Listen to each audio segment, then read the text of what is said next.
Kat Miller. Welcome to Passionate Living. As you know, we are in our best of season where we take some of our favorite stories from season 5 and 6 and we put them together for you and share some little background stories about them. And in the background, we are also getting ready for our new season, so we're bringing you these wonderful stories from the past to share with you in case you've missed them, and to also share, like I said, some new insights and perspectives on these wonderful episodes. Also, I was out in Seattle visiting my amazing grandson Hammurabi and had so much fun with him, and then decided to drive down the coast and visit friends all along the way. I was in Oregon and visited some wonderful comrades, and we stopped several times along the way and got to see Mount Shasta, which is my favorite mountain in the world. And Max and Chris, many of you remember Max from previous episodes. He's been in Barney Miller General Hospital and a plethora of films and TV shows throughout the years, and caught up with them. Continued down to meet up with Alan and Son.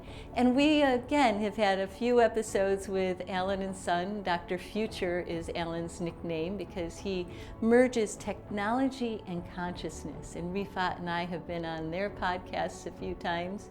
And so we're going to have Alan on the show again today as one of our best ofs from season 6. Then I continued down the coast to soak in a hot tub in the hot springs in San Luis Obispo, and then to Santa Barbara, my old homestead, and visited friends there, and Ojai, down to Los Angeles, where I got to doggy sit for my soul daughter Megan, and it was so much fun. And I got to go to Palisades Park and listen to music with her and see old friends and just have the best time possible. So I came back to Buffalo fully recharged, and Mama Nature, yes, she slapped me in the face and said, "You are back on the East Coast. Here's a nice storm for you to wake you up and get you back into your work mode." So that brings us to the present moment. And also we have a wonderful surprise for you. Ryan and Rifat and I have been working in the background to create a brand new website that is going to be launched by the time you see this show, a few days later from recording it. And we can't wait for you to check it out. Give us some feedback, tell us what you think. And today's show in the best ofs, one of the segments is from my drive across the country the summer before last. I stopped randomly in Hot Springs, Arkansas, and met this amazing man who runs the Gangster Museum, and uncovered this rich history that I couldn't make up in my wildest dreams, where gangsters and the president and all the famous baseball players of the time all merged in the same town to create this magical story that we're going to share with you today. And as I mentioned earlier, we're also going to have Dr. Future, Alan Lundell, sharing some of the latest technology and how that affects us in the world, his passion for futuristic work in the world. So buckle your seatbelts and get ready for an absolutely amazing journey into passionate living.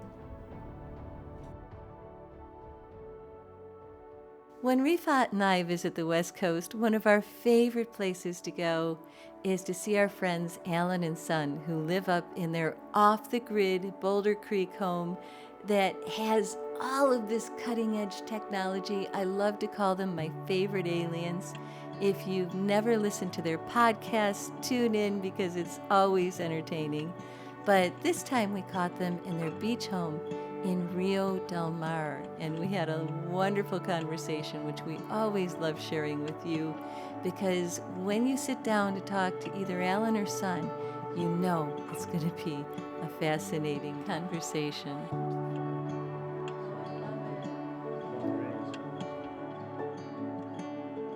Found any video? You've got Yes, I have tons of video of you. You know what's amazing about old video? What? Is that it's so much better than my memory. Mine too. You know, and the interesting. We remember through filters.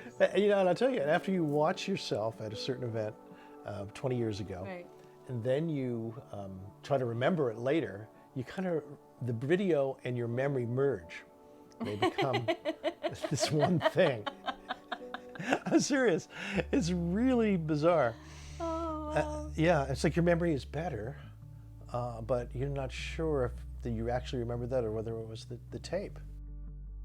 Yeah, it's very interesting because why I got so into video stuff is curious because my parents are blind, right? That's what I was so going to why ask would- you. And so glad why you would I came have back to a- that because both your parents were blind and you Yeah. were their eyes. Yeah. And maybe yeah. that's why video is such a passion for you. Maybe that's why you take a little video. Yeah. There's something because I'm used to explaining the world to blind people.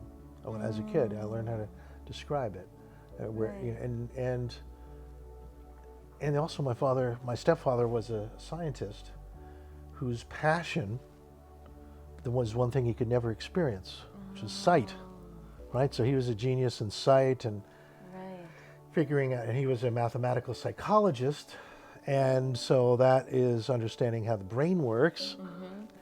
And I was hoping that one day I might be able to connect my video camera, which I carried everywhere, directly to the brain, and then If he could anybody see. does this, it would be you. My parents could see.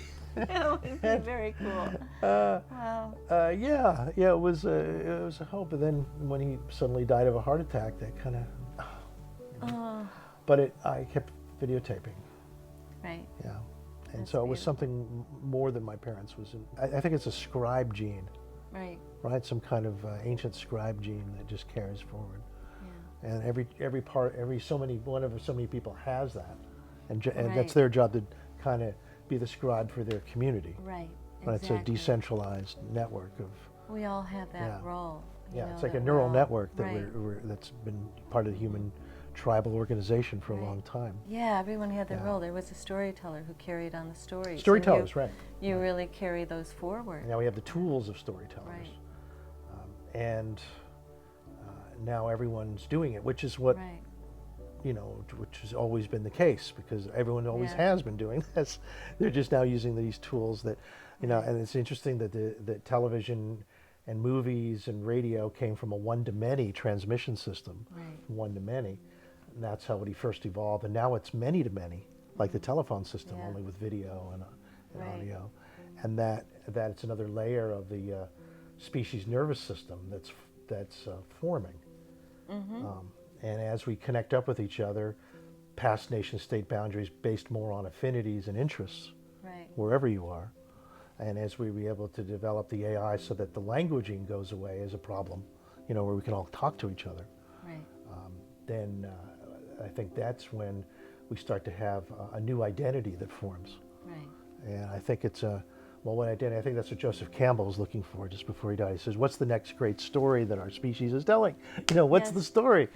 Is it a nationalism? Is it being an American or a Canadian or a Ukrainian or a Russian? No, it's being human. Human is the common, and that's And that was the point today. I think the scientists would call it a species identity."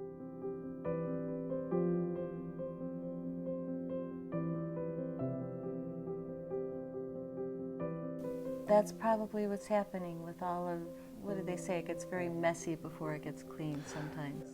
The butterfly, Sometimes a room will get messier before it gets cleaner. right? And all of this work that everybody's doing with Black Lives Matter, Asian lives, all the different, races wanting. Everyone wants to know who they are. Yeah, wants to know who they are, but wants Yeah. to be accepted and loved, and Yeah. as we should. We are all one. Yeah, just one species. So we are just ones. We can't choose these things. We can't even take them with us when we go. They're just, we got to give them back. None of us are getting out of this alive. We can't choose the bodies. say. Why are we making such a big deal about it? Yeah, that's right. You got to play the hand that's been dealt you. Exactly.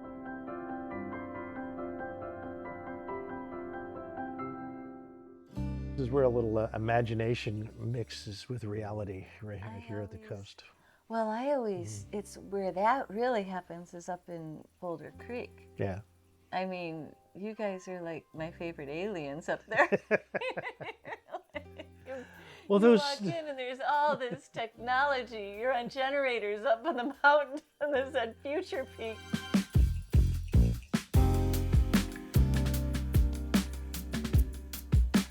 Alan, you and Son are two of the most passionate people I know. And, you know, it's, what would you tell somebody who's out there watching us right now, who's sitting on their couch, who's watching the show, who is passionate about doing something, but they don't have the courage to make the jump off that cliff, you know, that the net will appear somehow, that somehow whatever it is that they're trying to do will happen. To make that jump. What would you tell them? Well, for me, I'd say if you have any interest in television, radio, you watch a lot of it, try making some of it. Try going around shooting some scenes of people in your family, and just to see if you can make it something interesting enough you'd want to watch later. You know, let the kids hold the camera for a few moments and get a few shots that way as well. That's beautiful. Yeah, I think media literacy is a lot of fun, and it can be, there are passions there that can be discouraged, because what's more key than those you love? Yeah. Right? Yeah. And to play with that energy in new and exciting ways, and share it with the bigger family. So I see these devices we're holding, we're barely using them. You know, they're supercomputers. They can do way more stuff than you imagine.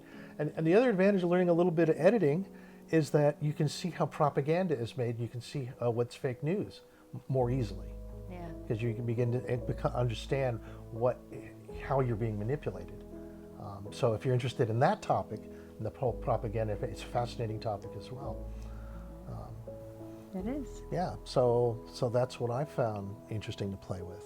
So pick Yeah. up the camera, Yeah. start using it, start documenting, start telling your story, and maybe that'll be help to step forward to do whatever you can. Yeah, because it's right in front of you, it's right there, it's just sitting there usually.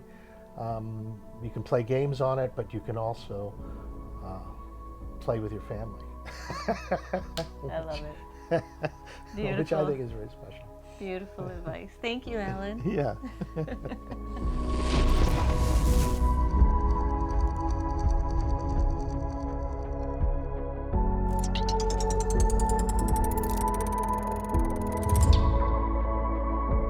As I was on my travels across the country, driving from Dallas to Memphis, I needed a good place to stop in between, and I saw Hot Springs, Arkansas on the map, and I thought to myself, there must be a hot spring there. And who doesn't love soaking their road-weary bones in Mama Nature's bathtub? After arriving in Hot Springs, not only did I immerse myself in the healing waters of the town, but I found myself diving into the rich, dark history that intoxicated my imagination. On Main Street, I saw a sign for a Gangster Museum, and I thought, how bizarre. Why would there be a Gangster Museum here?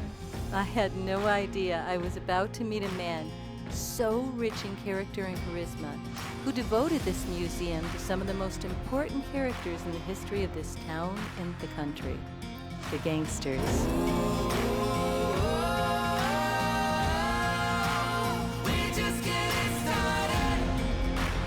They break the law, they live by their own rules, and they often meet a violent death. Yet somehow gangsters have long held a powerful grip on our collective imagination, from Al Capone to Tony Soprano.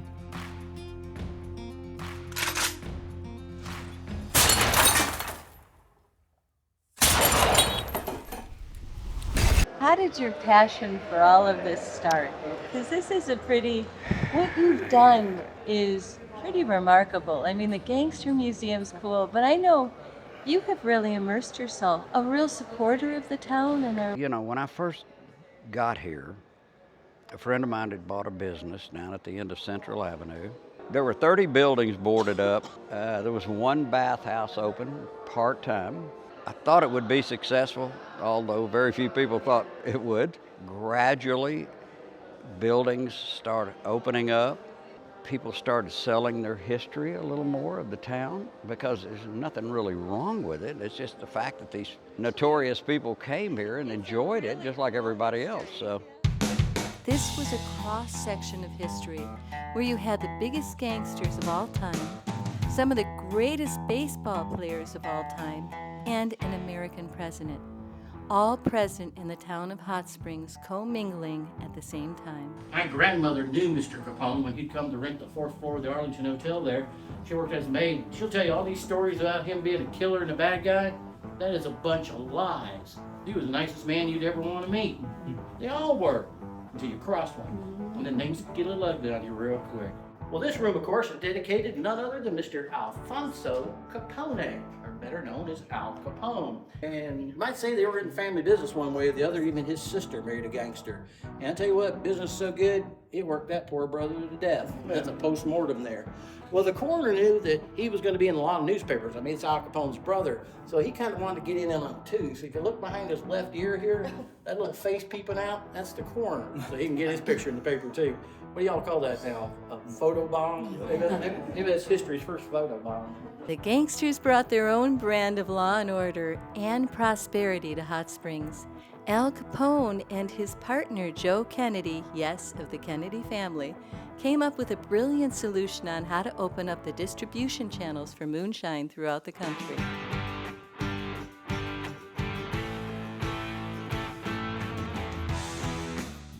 While he was here, he was in his right mind, and he tasted some of our moonshine.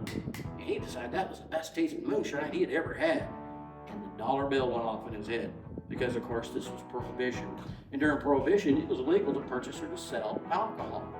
That's where he made a lot of his money, was bootlegging liquor. So Al Capone will set up one of the largest manufacturer distributors of illegal alcohol in the history of the United States here. He supplied speakeasies from New York City to Los Angeles. That's a lot of territory.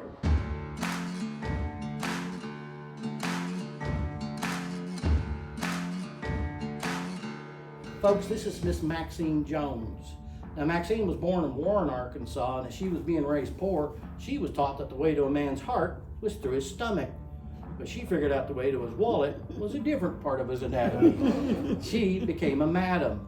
Now, Miss Maxine had 2 places here. One was called the Mansion. It's no longer here, though. They tore it down when they expanded the convention center. But the other one, known as the Kentucky Club, it's still here. Go out our front door, turn right, go down about 2 blocks. You can't miss it. It says Maxine in fluorescent tubes down the side. Well, needless to say, it doesn't serve the same thing as she did, but it is a pizza restaurant, and on Friday and Saturday nights, they usually do burlesque dancing in there. Y'all consider it Chuck E. Cheese for the adults. Maxine stood 6'1" in her stocking feet. She was a platinum blonde, built like Marilyn Monroe. This one wasn't scared of nothing or nobody, but maybe she should have been. Because by the late 50s, with the beginning of the 1960s, when you got millions of dollars in a town like this, of course the mafia shows up. Well, all the locals resented having to give those guys a cut of the money, but you don't say no to the mafia and stay healthy. But Miss Maxine wasn't scared of them, and she told them no.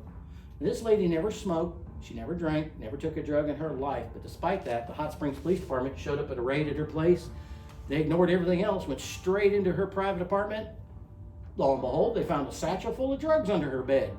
She had been set up by the mafia. Now, she'll go to the Arkansas Women's Unit just madder than a wet hen, and folks, it will come back to haunt Hot Springs, because hell hath no fury like Miss Maxine Jones.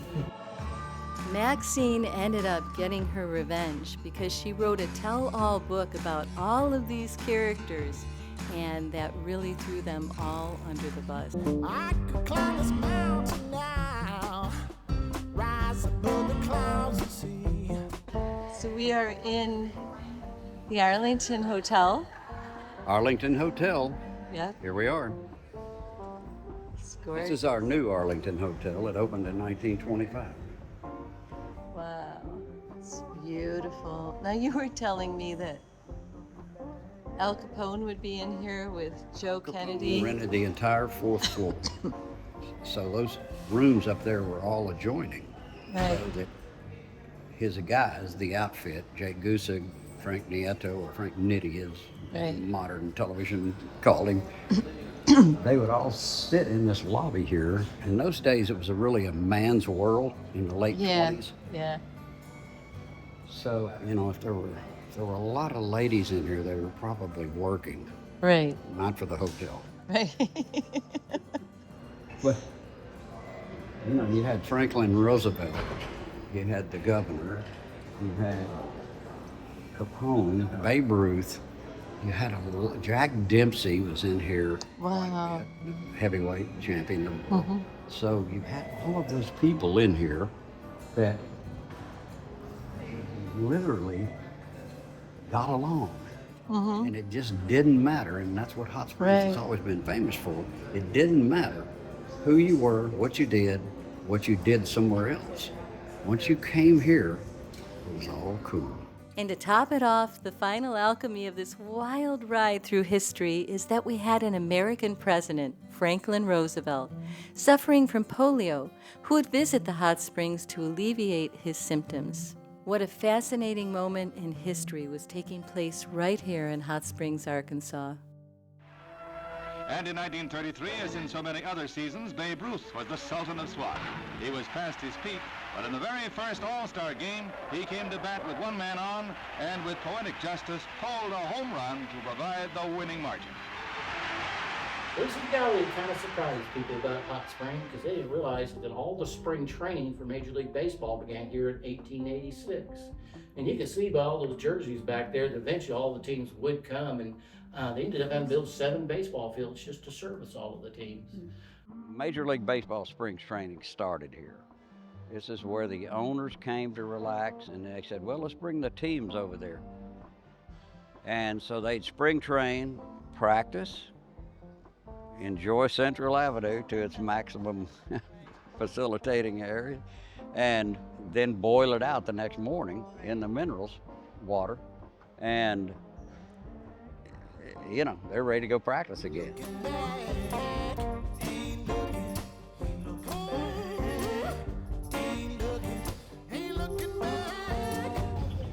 This building here, which is now the Wax Museum, was the notorious Southern Club. Oh, was that the Southern Club? Barbara Streisand actually tried out there in the late 50s, and he thought she wasn't ready yet for an area like this, so he didn't hire her. But a lot of big acts, Henny Youngman, the Ames brothers, a lot of big acts played in the Southern. Okay. So Robert Raines is a perfect example of someone living their passions and using them to make a difference in their community. He's brought the extraordinary history of Hot Springs back to life through the museum and his books. And he's also returned dance bands to the Grand Ballroom of the Arlington Hotel. He contributes so much more than this as a benefactor in the community as well. And this shows how just one man living his passions can make a huge difference in the world around him.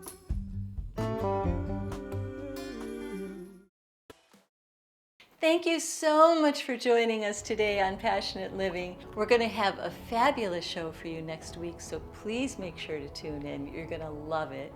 We're here every week on your favorite channel, and also we're on YouTube every week at Passionate Living TV on Thursday nights, 8 p.m. Eastern Standard Time. As well, we are on Instagram at passionate.living, Facebook at Passionate Living, and TikTok at Cat's Passions.